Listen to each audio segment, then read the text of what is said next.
The conversation lasted nearly an hour. When it ended, I walked away feeling conflicted. Part of me didn't care. Part of me was glad. Not for Ryan, for everyone involved. Growth is always better than denial, even when it arrives late. Several months later, life delivered another surprise. A much bigger one. I met someone. His name was Daniel, and unlike every dramatic moment that came before, this one was simple. No fireworks, no perfect movie scene, no instant love story, just two people meeting at the right time.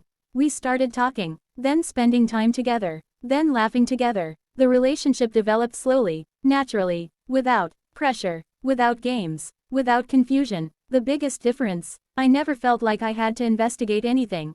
I never felt suspicious. I never felt anxious. Trust existed from the beginning. Healthy trust, the kind built through actions instead of promises. For a long time, I struggled with that. Not because of Daniel, because of my past. Betrayal leaves scars, even after healing begins. Sometimes I caught myself expecting problems, expecting lies, expecting disappointment, but they never came. And gradually, those fears faded.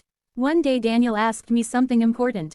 What happened to you? The question wasn't judgmental, it was caring. He had noticed the walls I still carried. The hesitation, the caution. So I told him, not every detail, just enough. When I finished, he sat quietly for a moment. Then smiled gently. You know what I think? What? I think the wrong person taught you lessons you were never supposed to keep. I stared at him. He continued, being careful is smart. I nodded. Living in fear isn't. Those words stayed with me. Because they were true. Ryan had betrayed my trust. But if I allowed that betrayal to control my future, then he would still have power over my life. And I refused to give him that. The greatest victory wasn't exposing him. The greatest victory was refusing to become someone bitter because of him. Months later, something happened that I never expected. I saw Ryan again, completely by accident. I was walking through a bookstore downtown when I noticed someone near the history section. For a second I didn't recognize him. Then I did. Ryan. He looked up, saw me, and froze. Neither of us moved. The moment felt strangely normal. Not dramatic, not emotional, just unexpected. Eventually he walked over. Sarah. I smiled politely. Hi. For a few seconds we simply stood there. Two people connected by a chapter that had already ended. Then Ryan surprised me. He didn't apologize. He didn't explain. He didn't ask for another chance. Instead he said something much simpler. You look happy. I thought about that, then nodded. I am. And for the first time, I realized I truly meant it. Not happy compared to before. Not happy despite the past. Just happy. Ryan smiled. A genuine smile. Not the practiced smile I remembered. Something quieter. More honest. That's good. Then he left. And that was it. No dramatic ending. No emotional reunion. No grand speech. Just two people moving in different directions.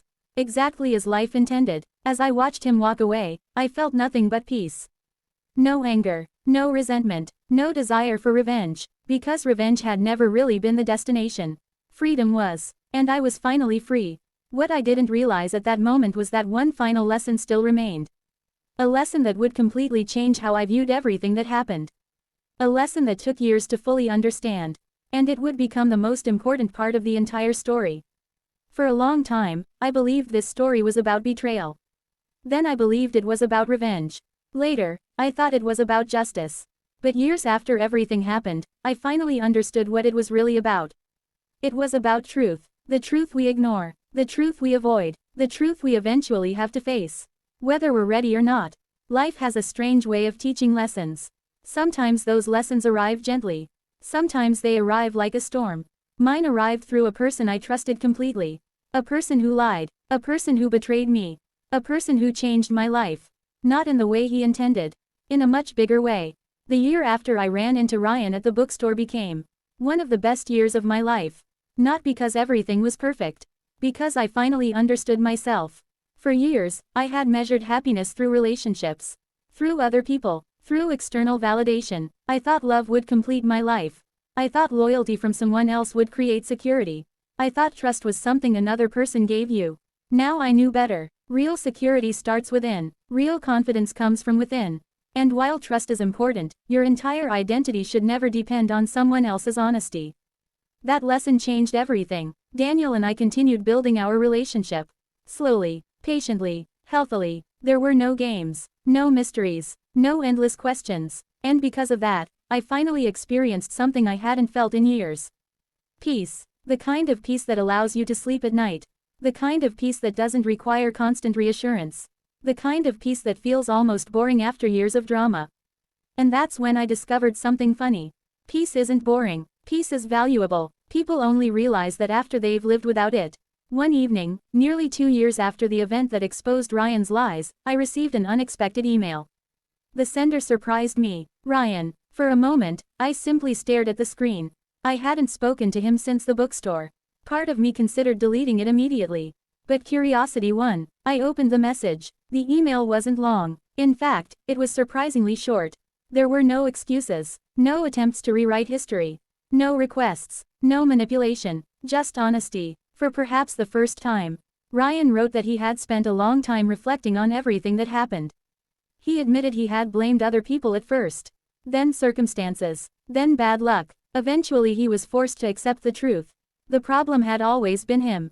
His choices. His decisions. His fear of honesty. The final line caught my attention. It said, "The lesson I never forgot wasn't losing my reputation. It was losing the trust of people who believed in me." I read that sentence 3 times. Because it was true. People can rebuild careers. They can rebuild businesses. They can rebuild public image. But trust is different. Trust is fragile. Once broken, it never returns in exactly the same form. I didn't respond to the email. Not because I was angry. Because no response was necessary. Some conversations don't need another chapter. Some stories don't need another ending. The story had already ended. Years later, I still think about that period of my life sometimes. Not often, just occasionally. Usually when someone asks me for advice about relationships, or trust, or betrayal, people expect dramatic answers. They expect me to say things like, "Never trust anyone," or, "Get revenge," or, "Make them suffer." But that's not what I learned. Not even close. What I learned is much simpler. People reveal who they are through patterns. Not promises. Not speeches. Not words. Patterns. Pay attention to patterns. A person's actions always tell the truth eventually. Even when their mouth doesn't. I also learned that betrayal says more about the person committing it than the person experiencing it. For a long time, I wondered what I did wrong. What I could have changed. What signs I missed. Eventually I realized something important. Someone else's decision to lie is not proof that you were unworthy of honesty. It's proof that they were unwilling to give it. That realization freed me. Because carrying responsibility for someone else's choices is a burden nobody should accept. One afternoon, years after everything happened, I found myself walking through a park near my apartment. Children were playing, couples were talking, people were living ordinary lives. The sun was beginning to set. And for some reason, I thought about the woman I used to be. The woman who sat awake at night wondering why things felt wrong. The woman who doubted her instincts. The woman who ignored warning signs because she wanted to believe the best in someone. If I could speak to her, I know exactly what I would say. I would tell her, trust yourself, pay attention, don't ignore what your instincts are trying to tell you. And most importantly, never be afraid of the truth. Even when the truth hurts. Because the truth only hurts temporarily. Lies hurt forever. As the sun disappeared beyond the horizon, I smiled. Not because the past had been easy. Because it had taught me something valuable. Strength. Not the loud kind. Not the dramatic kind. The quiet kind. The kind that survives disappointment. The kind that rebuilds after betrayal. The kind that chooses growth instead of bitterness. Looking back now, I don't hate Ryan. I don't resent him. I don't even think about revenge. What happened taught me lessons I might never have learned otherwise. Painful lessons. Necessary lessons. And in a strange way, those lessons became gifts. Not because betrayal is good. Because growth can emerge from difficult experiences. If you're willing to learn from them. That's why this story isn't really about Ryan. And it isn't really about me either. It's about anyone who has ever trusted the wrong person. Anyone who has ever been lied to. Anyone who has ever felt their world falling apart because of someone else's choices. If that's you, remember this. Someone else's betrayal does not define your future. Someone else's dishonesty does not determine your value. And someone else's mistakes do not have the power to destroy your life unless you give them that power. The strongest response isn't always revenge. Sometimes it's rebuilding. Sometimes it's healing. Sometimes it's becoming so happy, so peaceful, and so confident that the people who hurt you become nothing more than a chapter in your story. A chapter, not the entire book. Ryan spent years teaching me what dishonesty looks like. Life spent the years afterward teaching me what honesty feels like. And between those two lessons, I found something I never expected. Freedom. Real freedom. The freedom to move forward. The freedom to trust again. The freedom to be happy again. And in the end, that became the lesson he never forgot. But more importantly, it became the lesson I never forgot either. The end.